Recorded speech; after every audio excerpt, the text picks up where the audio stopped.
Call me Stretto. I have been doing music and photography since childhood.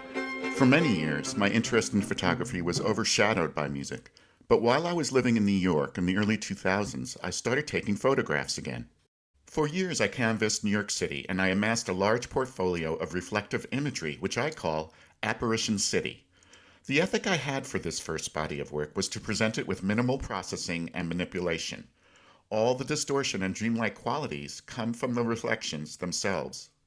I am proud of the Apparition City photographs, but as an artist, I felt myself getting restless. I wanted to combine reflective imagery with digital painting, but I had no experience or technical knowledge, and I was unsure how to marry the two. For my first multimedia work of art, I wanted to do something ambitious. Storyboard of a Dream combines digital painting with reflective photography and was begun in the spring of 2021. It took me 2 years to complete. The photo I chose to use for Storyboard of a Dream started out as a typical Apparition City image. It is a reflection of a building in downtown San Francisco that has 49 windows. Each window is distinct, yet interrelated to the others. They are all distorted and surreal, so instead of taking a literal paint-by-numbers approach, I decided to treat each individual window like a Rorschach test, allowing myself to be guided solely by my imagination and subconscious. And what came out was so surprising, it made me feel like I was a conduit for something far wiser. If I had to recreate any part of Storyboard of a Dream, large or small, I wouldn't be able to do it. It would come out differently each time, like Big Spiderback playing in a mist. I wanted the colors and textures to be extremely vivid, like they are in dreams, so I developed a technique I nicknamed amalgamation. The process is a marriage of reflection and digital painting that utilizes colors and textures hidden within the reflection itself. Each row and each window of Storyboard of a Dream is titled and has an original element of the source photo that is left intact and unsaturated to represent how our subconscious shields us from life's pink elephants. In 2023, I created a website and YouTube channel called Pink Elephant Foxtrot. Pink Elephant Foxtrot has segments on the arts, politics, and technology, but its main focus has to do with the eerie resemblance between images I created in August of 2021 and the photographs I took 3 months later in November. My first sighting while creating Storyboard of a Dream occurred on the morning of Thursday, February 25th, 2021. It was a little after 9 a.m. on a slightly overcast morning when I was playing with my dog at a local park. I tossed her tennis ball to the middle of the field, but she wouldn't go after it. When I went to pick up the ball, I suddenly had the strange sensation that there was something right above my head. It felt like an energy field similar to static electricity. As I stood up and looked over my shoulder, I saw a fleet of about 10 white, disc-shaped, unidentified flying objects hovering in the sky no more than about 500 feet above my head. Each made small concentric circles as they hovered, like a spinning top, only the objects weren't spinning. I felt as if they were bearing down on me. The sight of it was so frightening, I instinctively went into a defensive posture, making an X with my arms to cover my face. I fumbled for my cell phone, but by the time I was able to access the camera, I looked up to see the objects flying off in formation. They moved up and down, synchronized in a wave-like motion resembling a flag on its side, rippling in the wind. The sighting I had on February 25th, 2021 also seems to have had a psychic component to it, but this plot point should seem somewhat familiar to science fiction fans. In the 1977 Steven Spielberg film Close Encounters of the Third Kind, the main character becomes obsessed with a mountain after his own UFO encounter. He draws and sculpts the same mountain peak over and over, not knowing why or what it means. He eventually discovers that the mountain is a real place, Devil's Tower in Wyoming. The concept of premonition through art is not science fiction. It was one of many details culled from real case studies by UFO researcher Jacques Vallée, who was a consultant on the film. The late psychologist Rollo May also believed there was a message within the medium when it comes to art. At a lecture I attended, Dr. May made the statement that artists are soothsayers. May pointed to Picasso's 1937 painting Guernica as a portent of the brutality the rest of the 20th century had to offer, and in hindsight, it's hard to argue against it. Picasso is not the only artist whose work proved premonitory. George Orwell's 1984 has become the storyboard of a world overrun with fascist machinations. And when high-profile scientists like former Google engineer Geoffrey Hinton caustically abandoned the development of artificial intelligence, the potential for fictional films like Blade Runner, The Terminator, and 2001: A Space Odyssey becoming reality are not that far-fetched. Not convinced that art can predict real-life events? How about the movie The China Syndrome? Released on March 16, 1979, it tells the story of a nuclear power plant in Pennsylvania that comes close to having a total meltdown. 12 days after the film was released, the 3 Mile Island nuclear power plant in Pennsylvania had a near total meltdown. Perhaps the similarities were only coincidences. Or is it possible that Dr. May was on to something? Is the trance-like state we enter when we create art also a gateway to a higher level of consciousness? And is that state somehow connected to the UFO experience? The missing link that connects creativity, premonition, and the UFO experience is the subconscious, and dreams play a central role. There is plenty of illusion to be had in dreams, but there is also profound truth to be discovered in all the various sleep states, and sometimes that peripheral flash just before deep sleep is amazingly premonitory. A funny thing happens when you pay attention to dreams and the peripheries of consciousness. Small details during waking hours that would otherwise go unnoticed take on a larger significance, and in fact, can become symbols and metaphors that shouldn't be ignored. There are many examples of precognition throughout history, and most of them involve dreams.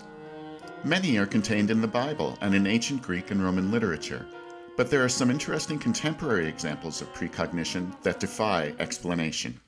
Elias Howe invented the sewing machine after seeing the details of the needle mechanism in a dream.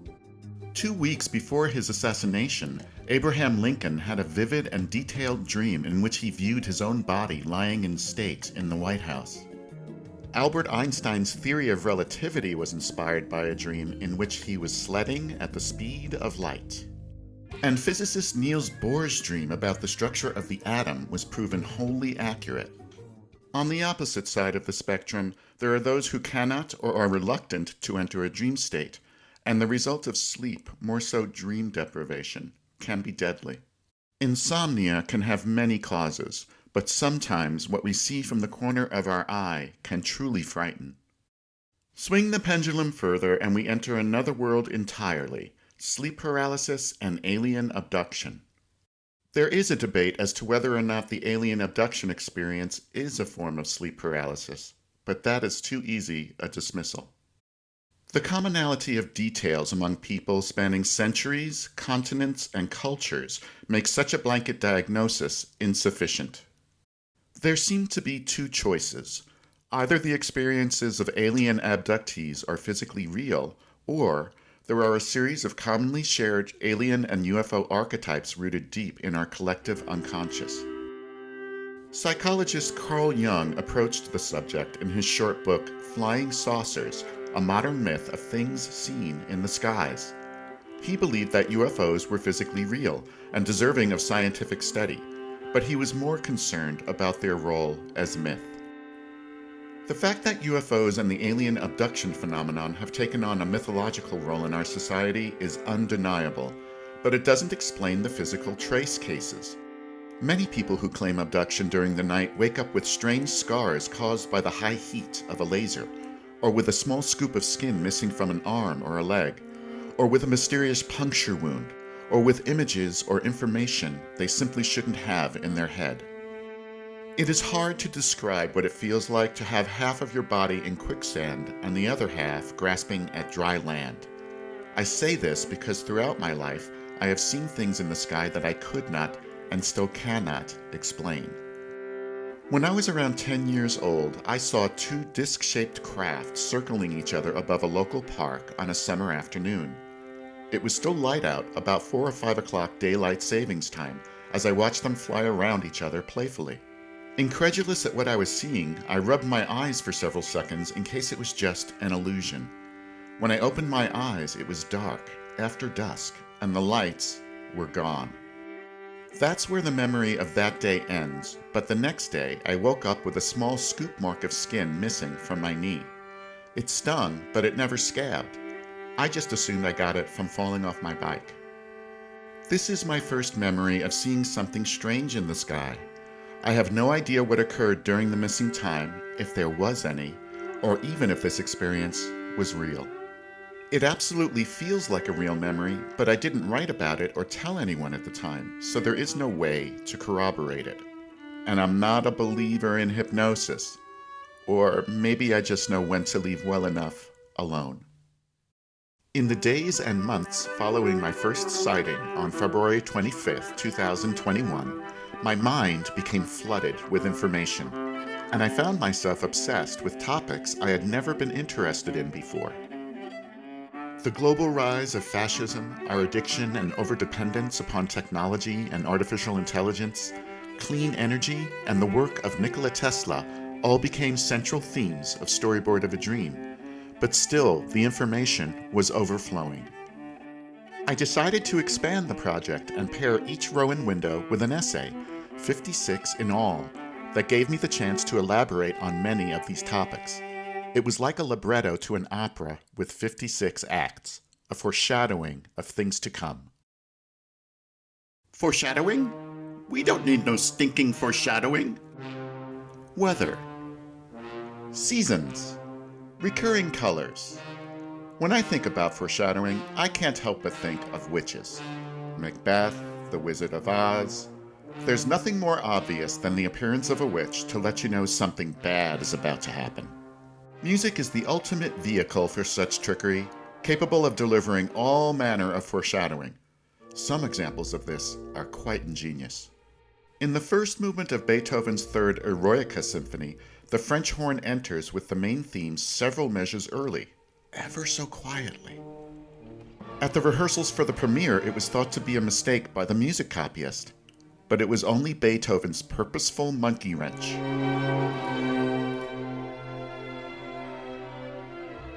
Italian opera composers had been using melody and texture as foreshadowing for years before German composer Richard Wagner took it to an extreme in the late 19th century. He assigned musical themes called leitmotifs, not only to inanimate objects like gold, magic helmets, and swords, but to the characters themselves. There is something inexplicably primal about music and story combined with intense emotion. It tends to strike a nerve located light years past the twilight zone. Wagner went one step further, though. He had leitmotifs for the emotional state and even the desires of his characters, and it is at that point that opera fried Europe's collective brain and its magic helmet, starting with the philosopher Friedrich Nietzsche. Of course, there is no direct correlation between Wagner's music and Nietzsche's eventual plummet into insanity, though it is tempting to go there. Once a devoted acolyte, Nietzsche later wrote of the composer, "Is Wagner human at all? He contaminates everything he touches. He has made music sick." I think I said the same thing once about the Grateful Dead. In fact, it could be argued that Wagner, on a strictly musical level, with all of his insane politics aside, was the Grateful Dead of his day. Like a Grateful Dead concert, most of Wagner's operas lasted over 4 hours. The music was extremely loud and utterly meandering, and devotees were willing to travel long distances and do anything to get in. Going to and being seen at Wagner's operas in Bayreuth became a cult-like experience, sans Orange Sunshine LSD and tie-dye. As Storyboard of a Dream progressed, I started accumulating a series of characters and symbols that I later realized could be used as visual leitmotifs. I hadn't planned to do so, it just happened. And I didn't know what they all meant at first. But now, I do. Ladies and gentlemen, presenting our cast of visual leitmotifs for this Storyboard of a Dream. Zooming in from a golden cloud on No Wing and No Prayer, in the upper left, we have our hopefully friendly brothers from another planet. In the Hall of Stars to the left of the windows, the purple dragon of technology, industry, and hedge funds. Some folks say he looks like Jeff Bezos. Others say they see just a glimmer of Tim Cook, Elon Musk, Mark Zuckerberg, Sundar Pichai, and even Chamath Palihapitiya in that arrogant eye. Whoever that eye belongs to, it seems to see itself as all-seeing and all-knowing. Below the purple dragon of technology, industry, and hedge funds is the all-knowing eye. This one's the real deal, folks. And hiding underneath the all-knowing eye, Red Fox, media mogul spokesman for Homer Simpson. Oh, how I wish he were as funny. To the right of the windows, fire from the crucible of space and time. There may be no escaping this for any of us. Fanning the fire, as always, is The Crown of Tyranny by Fabergé. And last but not least, Horace Blues, Deacon of Soul. Time to open up some of the windows in between the Hall of Stars. On top, we have a finishing salt of interdimensional pink elephant on the left, coupled with the ultimate game of tic-tac-toe, political science, on the right. This is not a Randy Newman reference. Wait a minute. In the middle windows, on the left, Orange Mob Mentality, and on the right, The Tongue of the Lion. Both can frequently be seen out on the town with the Crown of Tyranny. And on the bottom, a small row of yellow and blue Binary Thugocracy. Off with their head! All of this lies above a pool of Teslas, not the car, not Elon Musk's, but the original Nikola Tesla's energy. Within that yellow and red squiggly pool is an essence of blue evil that only unbridled technology, as gifted to monkeys, can conjure. And in the middle of that is a planet floating in the balance. Overture complete. Cue the magic helmet. One day I saw a portrait of Nikola Tesla sitting on a throne in one of the uncolored windows. The image was very clear and didn't take very long to complete, but there was an area above Tesla's head that bled into the next window, and I became obsessed with it for nearly 3 months. It was beyond important. In fact, it felt absolutely essential to the entire work. I knew that it had to be a bright sphere of some sort, but every color and approach I tried simply wasn't quite right. One day, I erased everything and started drawing freehand. I made a sphere and colored it dark yellow, and something inside my brain just clicked. Suddenly, I knew I was on the right path. I had an overwhelming feeling that the sphere was from space, so I placed a circle of blue in the center, but even after that, it still didn't feel quite finished. I spent several more hours staring at the computer screen until, out of frustration, I grabbed the mouse and started scribbling squiggly orange and green lines entering the sphere. When I finished, I felt my heart race because I knew the image was finally correct. The name of the sphere appeared to me immediately.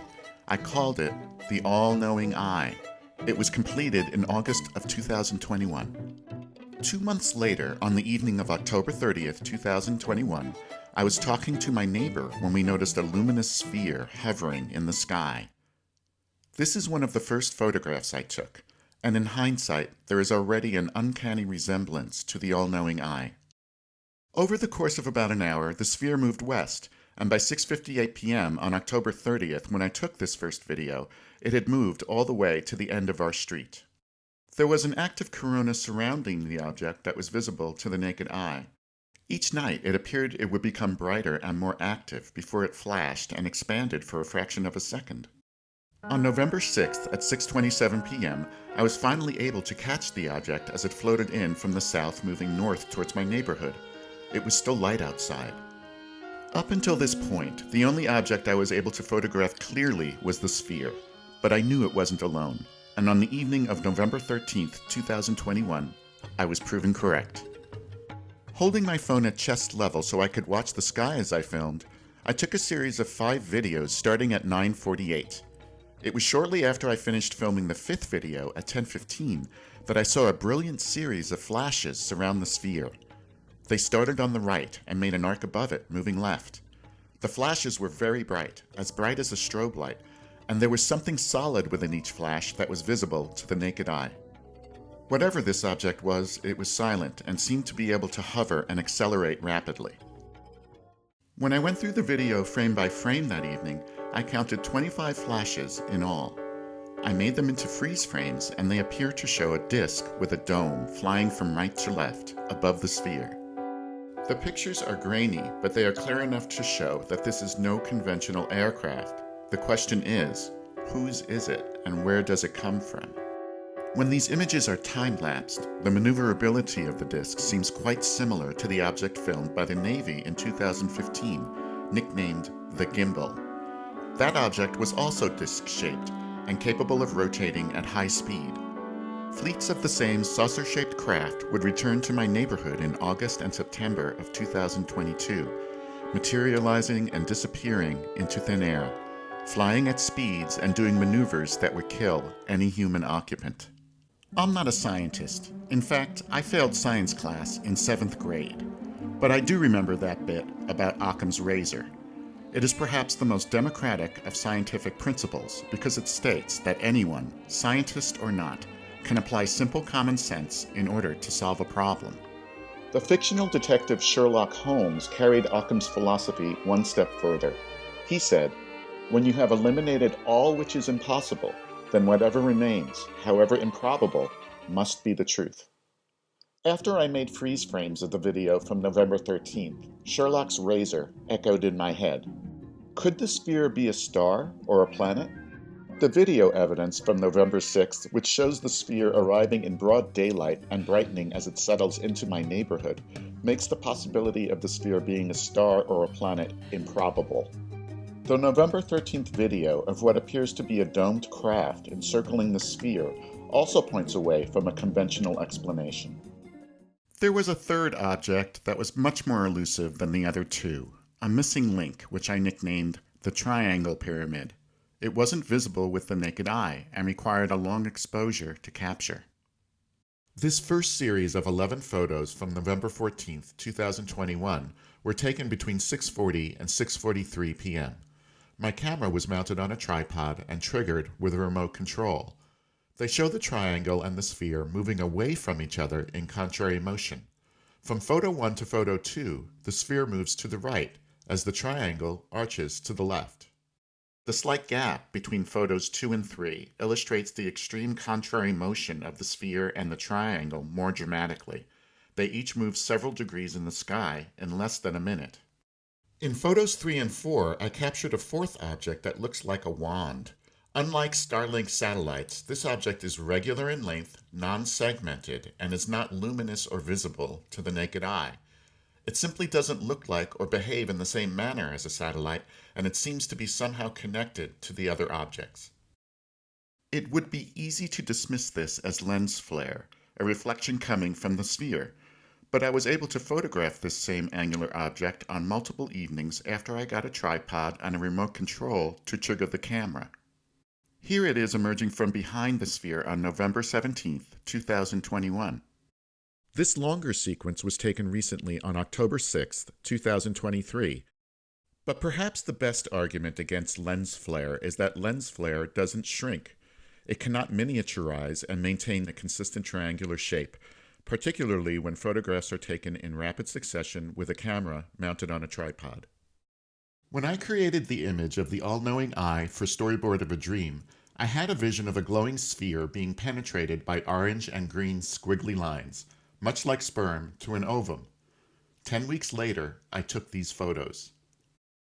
The sphere kept moving several degrees in the sky as it flashed, and so the first two sequences are a bit obstructed.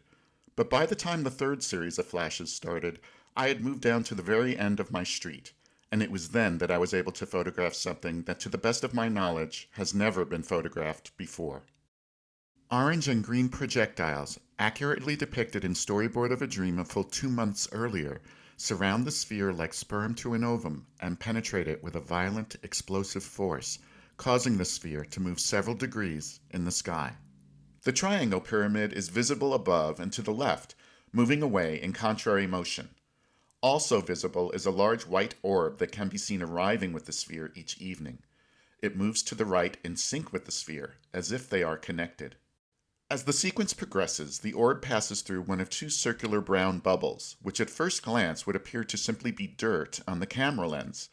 However, the lens and shutter were both thoroughly cleaned before this shoot, and these smudges do not appear on the series of photos taken directly before and directly after this series. And when the camera was tested the next day, These smudges could not be duplicated. Earlier, I spoke about a psychic component associated with the UFO experience. The fact that I felt absolutely compelled to draw an image of the sphere above a portrait of Nikola Tesla was no coincidence. The overwhelming and admittedly unscientific feeling I have had about the sphere since viewing these photos is that it has to do with cold fusion and is somehow tied to something Nikola Tesla was working on or knew about. It is hard to know where to start when analyzing these photos because, to the best of my knowledge, there simply is nothing to compare them to. They are absolutely mysterious and utilize a technology so advanced it resembles a combination of art and magic. The purpose and outcome of this procedure must be important because it was repeated several times nightly throughout the entire month of November. Once again, I am an artist, not a scientist, but let's put Sherlock's razor to the test. The way the projectiles behave, with several of them penetrating the sphere as others hover in place at a distance, indicates that the projectiles are intelligently controlled. The motion of the triangle pyramid and white orb in relation to the sphere suggests that they are an integral part of this mysterious procedure. I have combed through NASA and countless astronomy and UFO websites, and I cannot find an image or scientific paper involving a star, planet, comet, meteor, satellite, balloon, or any other astronomical or man-made object in the sky being penetrated by projectiles. There are some UFO researchers, most notably Dr. Stephen Greer, who believe that some of the craft filmed recently by the military were the product of back-engineered counterintelligence. But it seems highly improbable that the most secretive sub-branch of our government, or a foreign state, would be conducting an ongoing experiment displaying top-secret technology over a heavily populated area on a nightly basis for an entire month. In November of 2004, Kevin Day was serving in the Navy on the USS Princeton, working in conjunction with the Nimitz 100 miles southwest of San Diego. Day was responsible for identifying objects tracked by radar, and he was present when the infamous Tic Tac UAP incident occurred. In subsequent interviews, Kevin Day described how his head became overwhelmed by a sleeper wave of disturbing, apocalyptic imagery, something that had never happened to him before. He had no prior history of sleep disturbances, but after this incident, he started having nightmares involving comets impacting the ocean, forest fires, earthquakes, and tsunamis. There were several other strange sightings on Day's radar in the days leading up to the Tic Tac incident, and afterwards, he was haunted. There was a message communicated within the medium of simply seeing these objects, a warning about technology and the environment that was strikingly similar to the one I received, one that was also imparted to the children of the Ariel School in Zimbabwe during a mass sighting in September 1994. In an interview with the late Harvard professor and child psychiatrist John Mack, one of the children from the Ariel School put it this way: "I think they want people to know that we're actually making harm on this planet, and we mustn't get too technologued." I have always been enthralled with and inspired by nature, but in the months that followed this experience, I found myself deeply touched by the overwhelming beauty that we take for granted on a daily basis. My senses were on fire and focused on how precious our planet is. The simple gesture of a bird flying by would cause me to tear up with emotion, and these feelings were somehow intertwined with Storyboard of a Dream. It was only about halfway done, and finishing it became a priority. For the next few months, I struggled to keep my head above water with an apocalyptic pink elephant doing the foxtrot on my back. The weight was unbearable, but still, I had a lot of empathy for my elephant. Like me, it seemed lost between dimensions, and neither of us would give in and ask for directions home. After I viewed the images from November 14, 2021, I became obsessed with Nikola Tesla and the concept of clean energy. I had the overwhelming feeling that Tesla's work was somehow connected to what I had photographed. The fact that I placed a portrait of Tesla levitating his brain towards the all-knowing eye seemed more than symbolic. And as I delved deeper into the subject of Tesla's work on clean energy and what happened to his papers and inventions after his death, I came to realize that our government shared my view of technology as the ultimate genie in a bottle. once it is released, it is impossible to put it back. On January 7, 1943, the body of 86-year-old inventor Nikola Tesla was discovered by a maid in the Hotel New Yorker in Manhattan. In keeping with his obsession with the number 3, the room number was 3327 and was located on the 33rd floor. In the book Tesla, Wizard at War, The Genius, the Particle Beam Weapon, and the Pursuit of Power, Tesla authority Mark J. Seifert details the events surrounding Tesla's death and the confiscation of his papers. When Tesla died, his nephew, Yugoslavian ambassador Sava N. Kosanovic, was notified immediately and was one of the first to arrive at Tesla's underthrone. Kosanovic removed some photos from Tesla's safe, but curiously left behind Tesla's papers. Also left behind were several keys to safe deposit boxes from other New York hotels, including one for a box at the Hotel Governor Clinton, located across from Penn Station. The contents of this box were alleged to have contained plans for a particle beam weapon, what Tesla termed a death beam, capable of obliterating planes, tanks, and cities from hundreds of miles away. Dr. Vannevar Bush, whose name would later be associated with the infamous Majestic 12 UFO research group, notified FBI Director J. Edgar Hoover. Despite the fact that Tesla was a naturalized U.S. citizen, Hoover had Walter Gorsuch, head of the Office of Alien Property, or OAP, to the Hotel New Yorker to seize the estate. A declassified memo to Hoover, dated January 12, 1943, details the seizure of Tesla's papers and 2 truckloads of property. Dr. Bush enlisted John G. Trump, director of MIT's High Voltage Research Laboratory and uncle of President Donald Trump, to compile a dossier on what Tesla was working on before he died.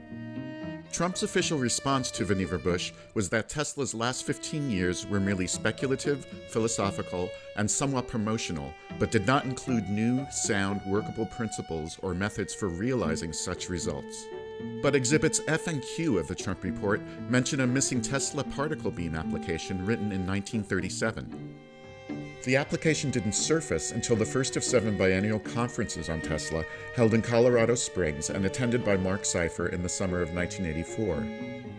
The lost application contained information on how the particle beam functioned, which contradicts Trump's assessment. Further proof that John Trump's report was not forthcoming is evidenced by the continued interest other branches of the government had in this device after the report was written. In documents released under the Freedom of Information Act, the Air Force was still restricting access to these exhibits as recently as 1992. Tesla had been a lifelong proponent of getting off fossil fuels and using the powers of the earth to provide limitless, clean energy. His idea was to harness the wheelwork of nature, as he put it. Tesla's plans for a worldwide wireless energy distribution system utilized electricity injected into the ground at just the right frequency to produce standing waves. These waves could then be accessed by anyone, anywhere, as clean energy. With a $150,000 investment from financier J.P. Morgan, Tesla built Wardenclyffe Tower on Long Island, near the town of Shoreham. Standing at nearly 200 feet, it extended 120 feet below the ground and had several tunnels emanating out laterally. Many of the other features of the underground portion of the tower were kept secret. Tesla claimed that his invention worked, but we shall never know for certain. On July 14, 1903, investor J.P. Morgan wrote to Tesla, who by that time was mired in debt, that he was pulling the plug on the project. Wardenclyffe Tower was abandoned in 1906 and demolished on July 4, 1917. 8 years after Nikola Tesla's death in September of 1951, his estate was finally released by the U.S. government and returned to Kosanovic in Belgrade. The FBI's inventory for Tesla's estate had listed 80 trunks filled with papers and equipment. Only 60 trunks were returned. Whenever I think about the addictive, codependent relationship human beings have had with technology throughout our existence, it makes me feel as if I've been teleported into the Tom Waits song, Step Right Up. In just 5 minutes and 43 seconds, Waits patters off a mind-boggling litany of every craven sales pitch hucksters have come up with to sell us products we don't really need. It isn't until about a minute before the end of the song that Waits breaks the fourth wall and addresses the listener matter-of-factly in his signature barfly rasp. You got it, buddy. A large print giveth and a small print taketh away. Step right up. You can step right up.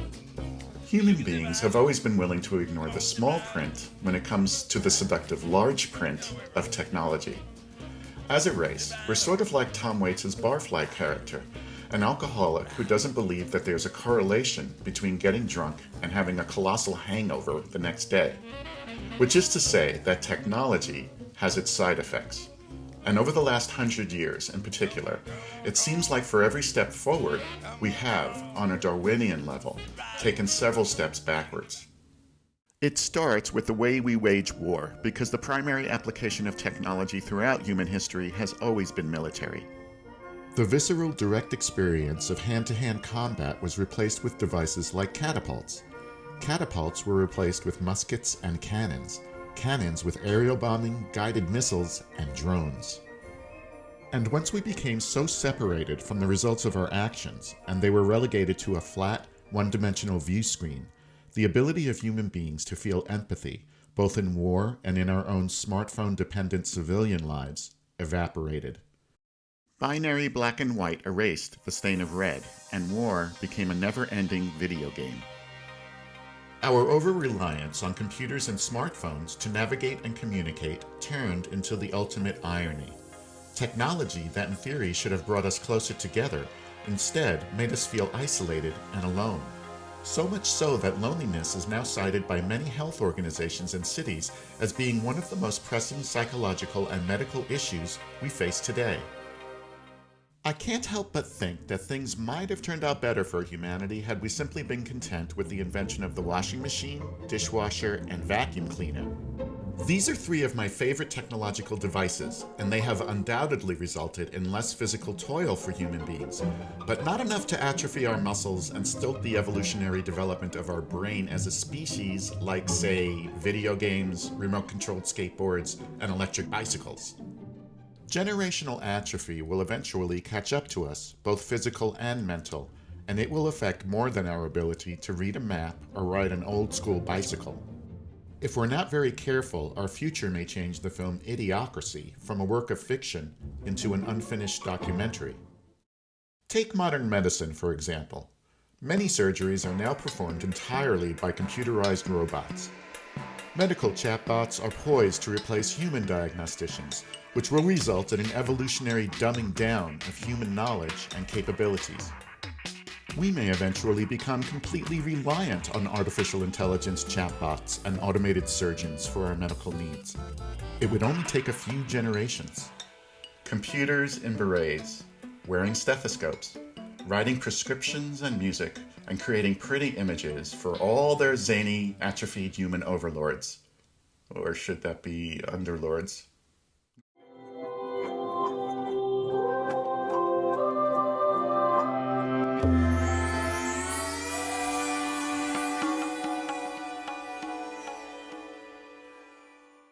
Treating each window of Storyboard of a Dream like a Rorschach test took a complete surrender of rational thought. A temporary naked lunch, if you will, but not as naked as Victor Hugo, who instructed his servants to hide his clothes so he would stay home and get some work done.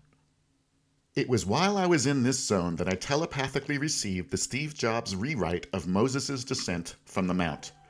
Instead of a golden calf on an altar, what if what was being worshipped was a giant silicon integrated circuit? Would Moses have smashed the tablets containing the 10 Commandments? Or would they still be in Bill Gates' safe, next to his Da Vinci Codex?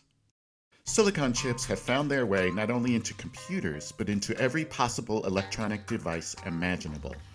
They are so ubiquitous today that I find myself asking, was there really a time before digital toasters? I have a faint memory of the analog ones from my childhood working just fine, but maybe that was just a dream from a different storyboard. Our addiction to needless functionality, as well as the irresistible lure of search engines and social media, has distracted us from the fact that large, powerful corporations are able to spy on us and influence us in a manner unimagined, even by George Orwell. In 2017, WeVibe, the makers of a Bluetooth-controlled vibrator, paid $3.75 million to consumers who discovered that the company was collecting data not only on when the device was used, but on how it was used. This wasn't an accident. Chips don't program themselves, but what programmers do is a mystery to most members of society, sort of like artists, except for the fact that programmers are paid in stock options worth multiple millions of dollars. It started out more modestly, though. The peninsula south of San Francisco got christened Silicon Valley in the 1970s, but the computer revolution began years earlier.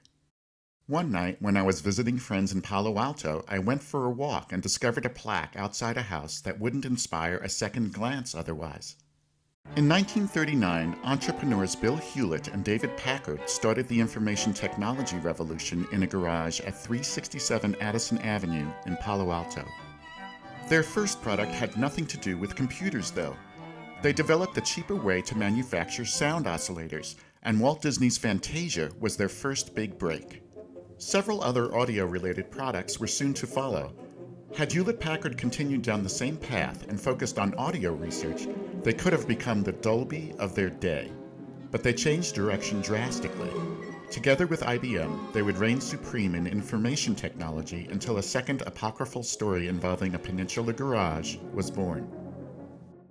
40 years later, at 2066 Crist Drive in Los Altos, legend has it that Steve Jobs and Steve Wozniak built their first motherboards for Apple Computer in Jobs' parents' garage.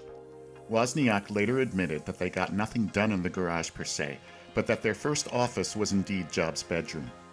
For someone who saw the transition from analog to digital, it is hard to describe how life-changing the computer revolution was. It changed everything, and these two visionaries were literally ground zero. Unlike IBM and Hewlett-Packard, they put the personal in personal computer. The Macintosh, released in 1984, was the first commercially available computer to combine a point-and-click mouse with the concept of a graphic user interface, two key features that Jobs appropriated from Xerox. It caused a revolution from which there was no turning back, and the knockoffs began immediately. Bill Gates borrowed the same graphic user interface for Windows that Jobs had borrowed from Xerox, and Windows became the Big Mac of operating systems. It was sort of like Pat Boone's version of Little Richard's Tutti Frutti. Gates kept enough for Windows to be recognized as the original version, very much like Pat Boone did with Tutti Frutti, but otherwise, it was completely deflavorized. Now that everyone owned a computer, it seemed the next logical step was to somehow connect them all together into a large network. Looking back, it all seems so utopian.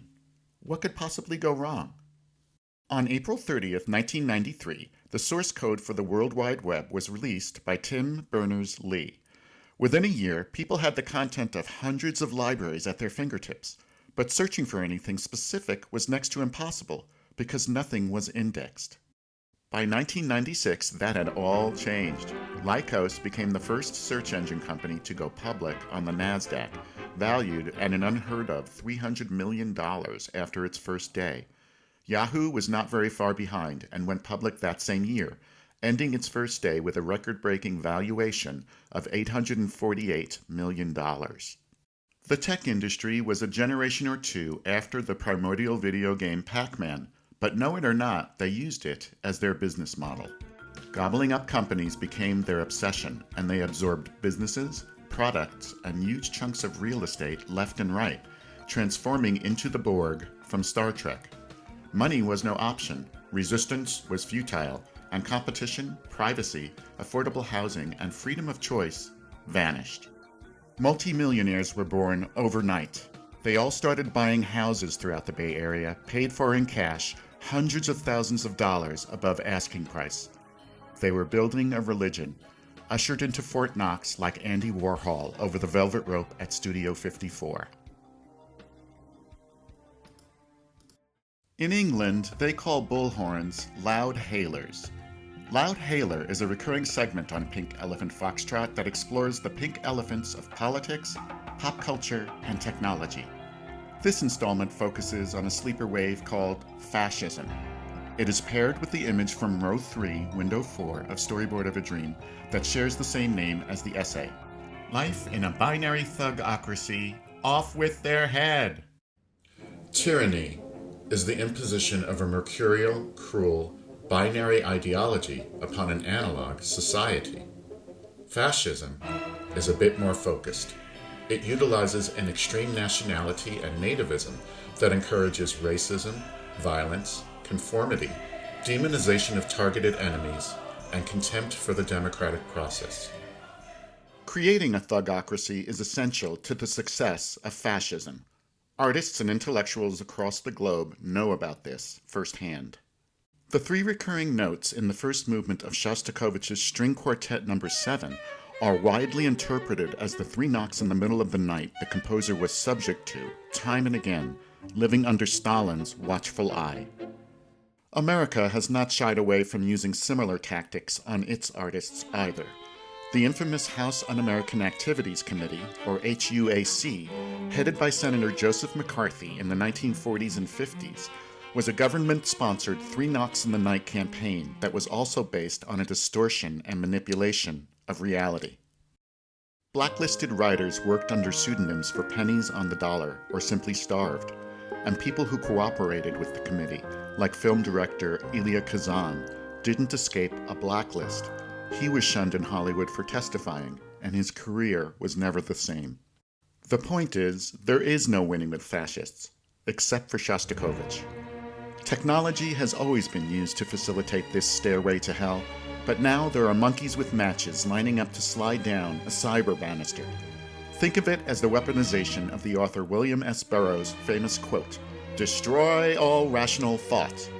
Burroughs was referring to the use of language, but it's literal now, not literary. There seems to be a rationality override switch inside human beings, which I believe the psychologist Carl Jung would have called the Surrender Dorothy archetype. It goes something like this. Surrender all individual thought, all reality and morality, all power to me, my pretties, and together we shall conquer our scapegoated enemies and then the world. It's irresistible and effective when used as an ad campaign, and it worked swimmingly for Kristallnacht. Surrender Dorothy seems to be very popular again. It doesn't sound exactly the same when translated from the German, but it rhymes enough to get the point across. Rhyme is a powerful pattern, one which our brains find irresistible. Just ask any fan of hip-hop. One would think it would be hard to find a rhyme for Schicklgruber, Hitler's original surname before his father changed it, but somehow America has found a way. Not convinced? Look for the purges. It begins when politicians start eating their own. Liz Cheney comes to mind. After that, they go for the intellectuals and the infirm. For that, look no further than Mickey Mouse. Kicking it back to the old school fascism of the 20th century, from 1936 to 1938, a paranoid Stalin executed or imprisoned all of his perceived enemies, and there were many. Nearly 1 million people were either murdered outright or sent to gulags, never to be heard from again.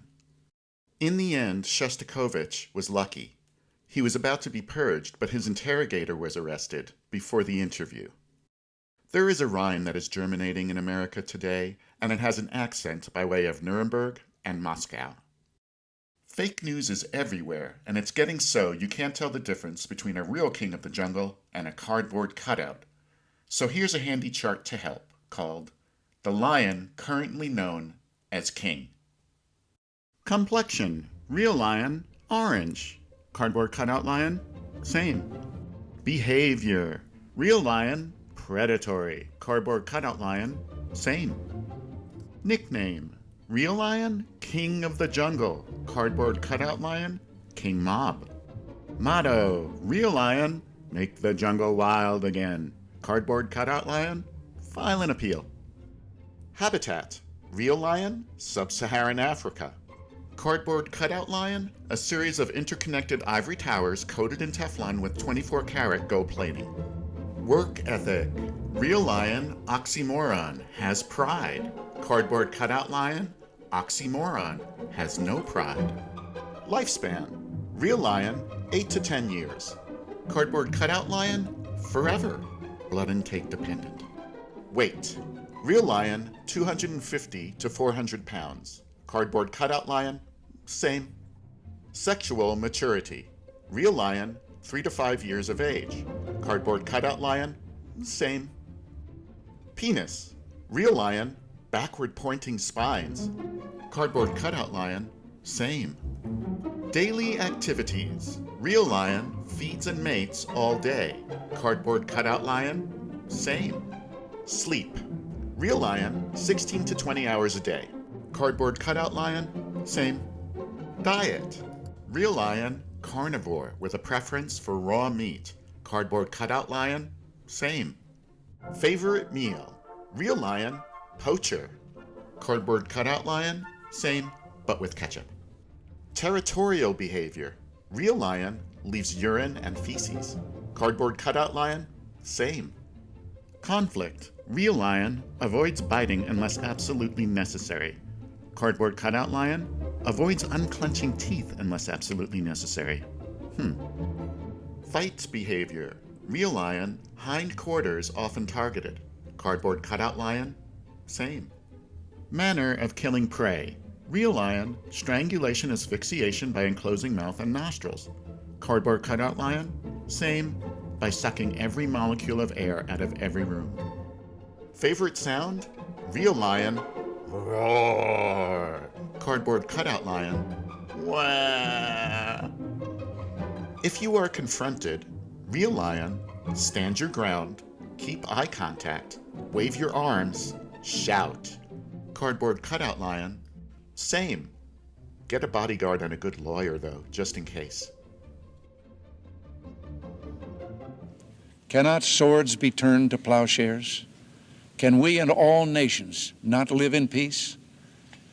In our obsession with antagonisms of the moment, we often forget how much unites all the members of humanity.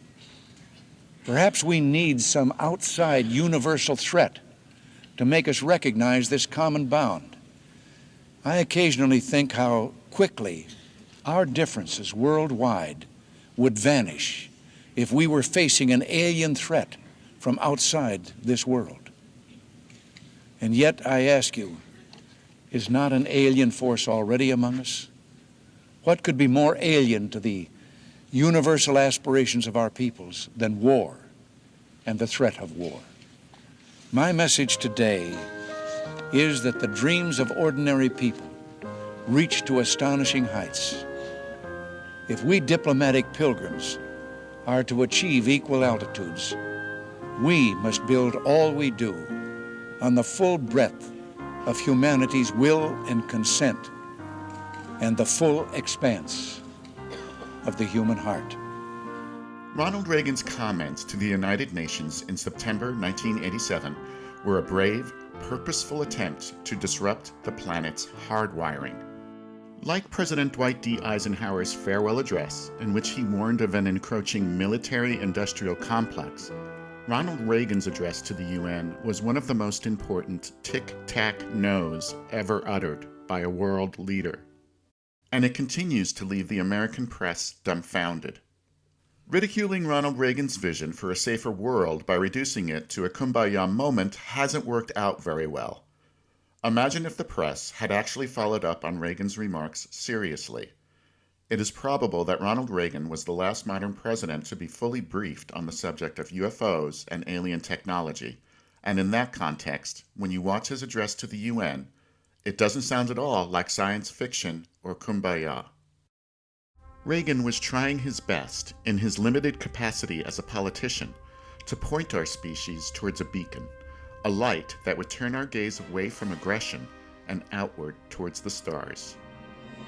In a 1974 interview with Wall Street Journal Washington bureau chief Norman C. Miller, then-Governor Reagan talked in depth about one of at least 2 sightings he had of strange lights in the sky. And if the Intermediate Range Nuclear Forces, or INF treaty he signed with Mikhail Gorbachev was any indication, it would seem that Reagan, like myself and the children of the Ariel School, also came away from his encounters with the overwhelming feeling that we have become overly technologued. Luckily, there is another beacon, one that shines without the limitations of words, and it has been here for hundreds of years. In Portrait of the Artist as a Young Man, James Joyce observed that the most universal works of art begin with an artist's relentless inner journey. Songwriters such as Joni Mitchell, Bob Dylan, and Nick Drake have accomplished Joyce's loop, their lyrics so highly personal that they transcended their creators to resonate freely. But is it possible for an artist to translate and universalize the human experience, all of its sorrows and joys, solely in one piece of instrumental music?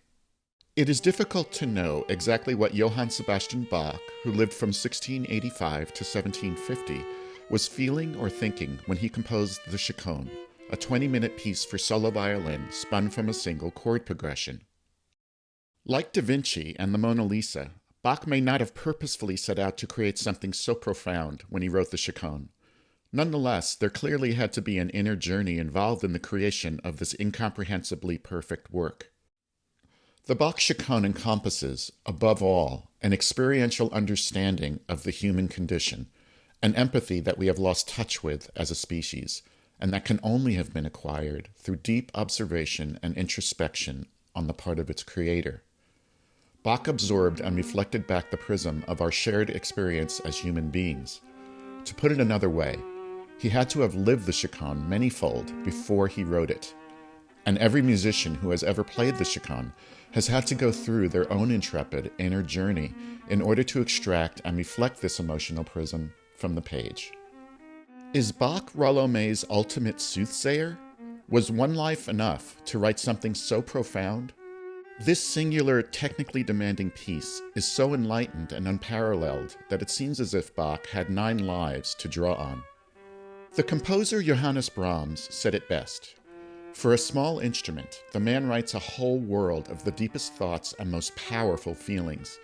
If I imagined that I could have created, even conceived the piece, I am quite certain that the excess of excitement and earth-shattering experience would have driven me out of my mind.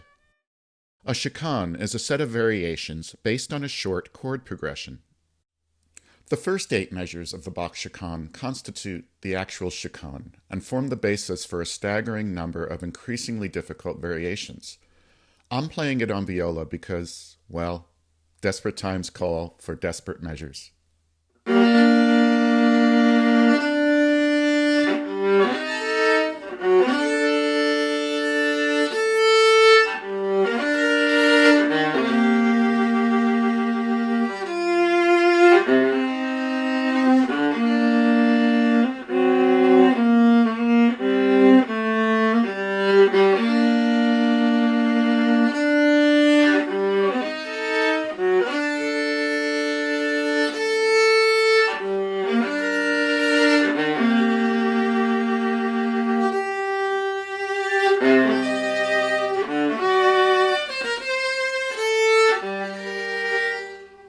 Several of the chords of the chaconne contain tritones, an interval so dissonant that in the Middle Ages the Church called it diabolus in musica, the devil in music. Bach was well aware of the history of this interval, and I believe his use of it in the opening of the chaconne is calculated and purposeful. The second and third chords each have a tritone in the second chord between the upper 2 notes, in the third chord between the lower 2 notes. In each case, the tritones are combined with consonant intervals, a 4th on the bottom of the second chord, and a 5th on top of the next chord. The combination of dissonance and wide-open consonants in each of these chords creates an inexplicable tension and release from the very beginning of the piece. This 8-measure genome of the human experience, brimming with bold dissonance, voiced in a manner that arrests as it consoles, is the ultimate common denominator. Like the chaconne, life on earth is beautiful and ugly, happy and sad, comforting and cruel, and eventually it ends as complexly and mysteriously as it began. It is not easy for anyone, rich or poor, king or commoner. We are all equal because we all share the same double helix, the same existential struggle, and the same fate. It is as if Bach is telling us that empathy, based on our shared precarious human condition, is the best investment we have for when those tritones come knocking. And they will come knocking. There is a terrifying moment in the chaconne that occurs right before Bach modulates from the storm and stress of a minor key to the peace and optimism of a major key. Before Bach opens that window of hope, he recapitulates the chaconne in full force, voiced in a higher, more shrill register, drawn out, transformed with insistence and pleading, descending notes driving us downwards towards an uncertain fate.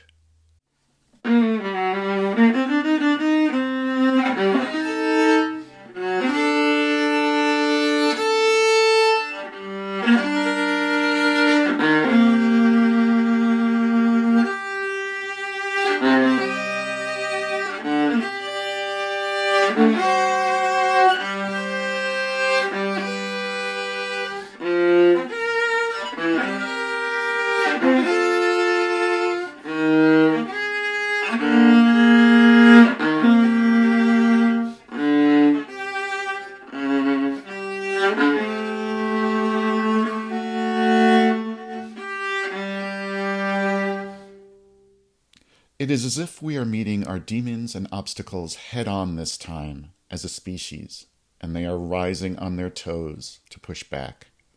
Does any of this sound familiar? If it is one message I have come away with after documenting the psychic component to the UAP experience, it is that as a species, we cannot afford any more recapitulations. There is a beacon, and we must move towards it.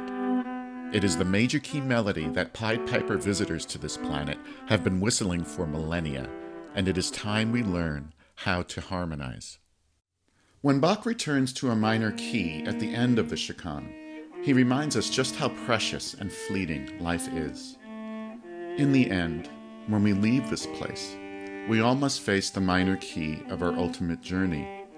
But the last note of that journey is not one we have to face alone. Bach indicates that the final note of the chaconne be played as a double unison, a pitch that is both fingered and sounded with an open string at the same time. It seems as if he was saving the most important message for last. From many voices, one note.